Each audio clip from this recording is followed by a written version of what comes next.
Hello. देखते हैं आज प्रैक्टिस सेट दूसरा हम स्टार्ट करते हैं। जनरल स्टडीज समान अध्ययन का प्रैक्टिस सेट दूसरा, इसमें भी 25 क्वेश्चन होंगे जैसे पिछली बार में आपको मिले थे। तो जल्दी जल्दी इसके आंसर देखते हैं और डिस्कस करते हैं। चलिए बढ़ते हैं पहले क्वेश्चन की तरफ। ब्रह्मांड में सबसे अधिक मात्रा में कौन सा तत्व पाया जाता है? ऑप्शन ए हाइड्रोजन, दूसरा नाइट्रोजन, तीसरा ऑक्सीजन और चौथा कार्बन। जल्दी से सोचिए और इसका आंसर बताइए। ब्रह्मांड में जो सबसे अधिक मात्रा में तत्व पाया जाता है वह कौन सा है? हाइड्रोजन, नाइट्रोजन, ऑक्सीजन और कार्बन। तो इसका आंसर जो है वो सही होगा, हाइड्रोजन। ब्रह्मांड में सबसे अधिक मात्रा में हाइड्रोजन तत्व पाया जाता है। ठीक है।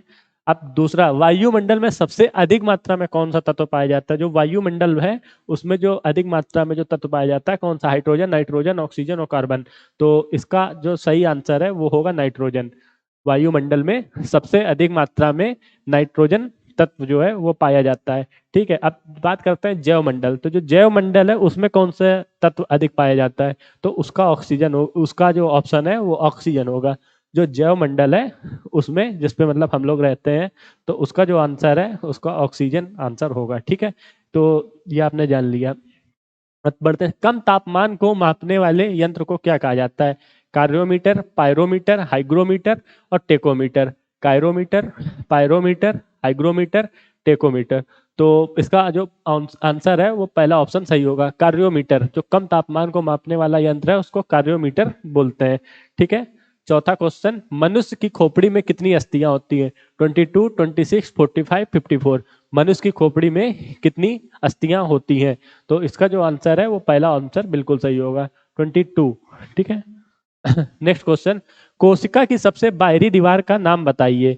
जो कोशिका होती है उसकी जो सबसे बाहरी जो दीवार होती है उसका नाम बताना है। प्लाज्मा झिल्ली, साइटोप्लाज्म, नाभिक झिल्ली, इनमें से कोई नहीं। तो उसका जो पहला ऑप्शन है प्लाज्मा झिल्ली, यही होगा। कोशिका की सबसे बाहरी दीवार को प्लाज्मा झिल्ली के नाम से जानते हैं।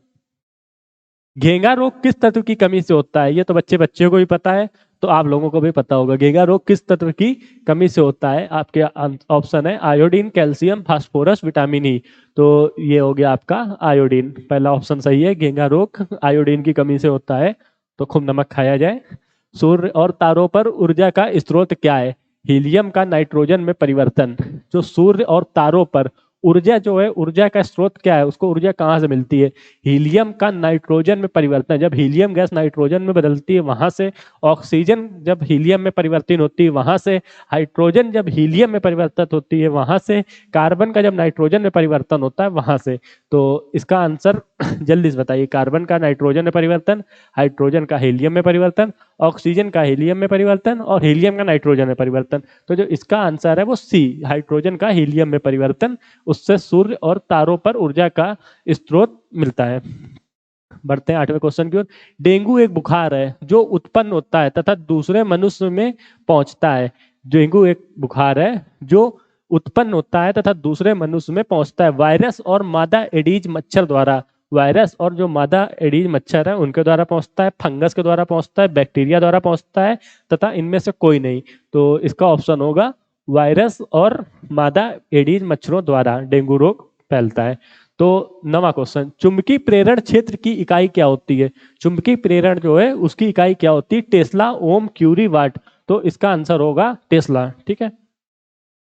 अब 10वां, पावर ट्रांसफार्मर की कार्य प्रणाली किसके सिद्धांत पर आधारित है? फैराडे के नियम, न्यूटन के नियम, हुक का नियम, आइंस्टीन का नियम। फैराडे का नियम, न्यूटन का नियम, हुक का नियम, आइंस्टीन का नियम। तो जो पावर ट्रांसफार्मर की कार्य प्रणाली है वो पूरी तरह से फैराडे के नियम पर आधारित है। 11वां, रेबीज के टीके की खोज किसने की थी? जो रेबीज का टीका लगता है उसकी खोज किसने की थी? न्यूटन ने, लुइस पॉस्चर ने, मेंडेल ने, इनमें से कोई नहीं। तो लुइस पॉस्चर, इसका ऑप्शन होगा लुइस पॉस्चर। 12वां, मनुष्य के कानों की हड्डियां होती हैं। मनुष्य के कानों में हड्डियां होती, कितनी हड्डियां होती हैं कानों में? 6, 5, 12, 3। तो इसका ऑप्शन जो है वो होगा बिल्कुल सही, 6। 6 हड्डियां मनुष्य के कान में होती हैं। ये चीजें बिल्कुल दिमाग में डाल लीजिए आप।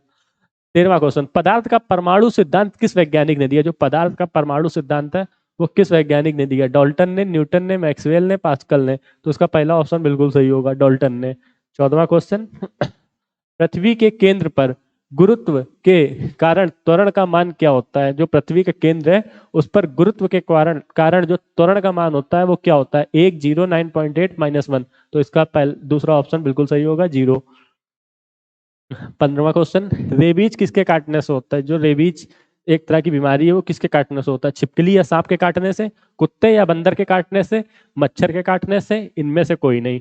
तो इसका जो ऑप्शन है वो भी सही होगा, कुत्ते या बंदर के काटने से रेबीज होता है। ठीक है। 16वां क्वेश्चन, किस यंत्र द्वारा रेडियो एक्टिविटी मापी जाती है? कैलोरीमीटर, गीगर गूलर काउंटर, बैरोमीटर, हाइग्रोमीटर। किस यंत्र द्वारा रेडियो एक्टिविटी मापी जाती है? तो हाइग्रोमीटर द्वारा रेडियो एक्टिविटी मापी जाती है। 17वां क्वेश्चन, फ़ारेनहाइट में मानव शरीर का सामान्य तापमान कितना होता है? फ़ारेनहाइट में सामान्य मानव का तापमान कितना होता है? तो सबको पता होगा 98.6। ठीक है। बढ़ते हैं नेक्स्ट क्वेश्चन की ओर।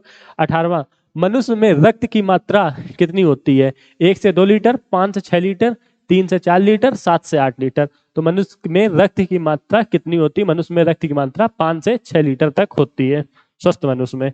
शरीर का सबसे बड़ा अंग कौन सा है? शरीर का जो सबसे बड़ा अंग कौन सा है? त्वचा, आंत, किडनी, लीवर। त्वचा, आंत, किडनी, लीवर।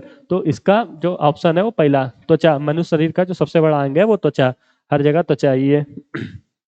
हमारे रक्त को शुद्ध कौन करता है? हमारे रक्त को शुद्ध कौन करता है? नंबर 1 किडनी, नंबर 2 दिल, नंबर तीसरा फेफड़ा, दिमाग।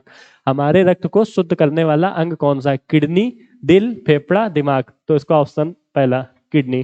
ठीक है। 21 क्वेश्चन, पित्त किस अंग द्वारा स्रावित होता है? पित्त किस रंग द्वारा स्रावित होता है? आंत द्वारा, यकृत द्वारा, किडनी द्वारा, हृदय द्वारा। तो यकृत द्वारा। यकृत को इंग्लिश में लीवर बोलते हैं। ठीक है। तो लीवर द्वारा पित्त स्रावित होता है।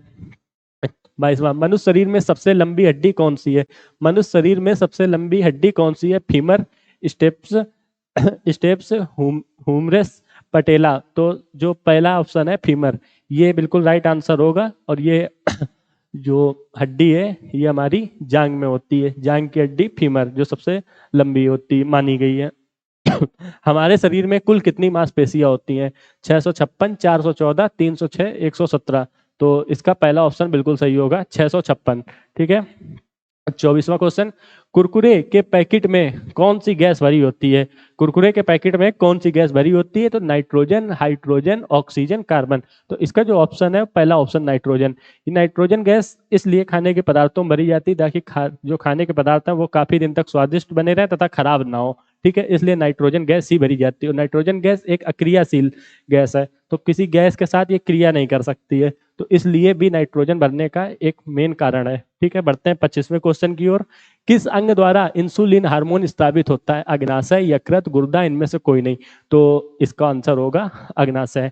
ठीक है। तो आज के 25 क्वेश्चन यहीं पर कंप्लीट हो गए। उम्मीद है आप लोगों को वीडियो अच्छी लगी होगी और ये क्वेश्चन भी समझ में आए होंगे। तो मिलते हैं next video, next practice set में। बाकी आज के लिए धन्यवाद।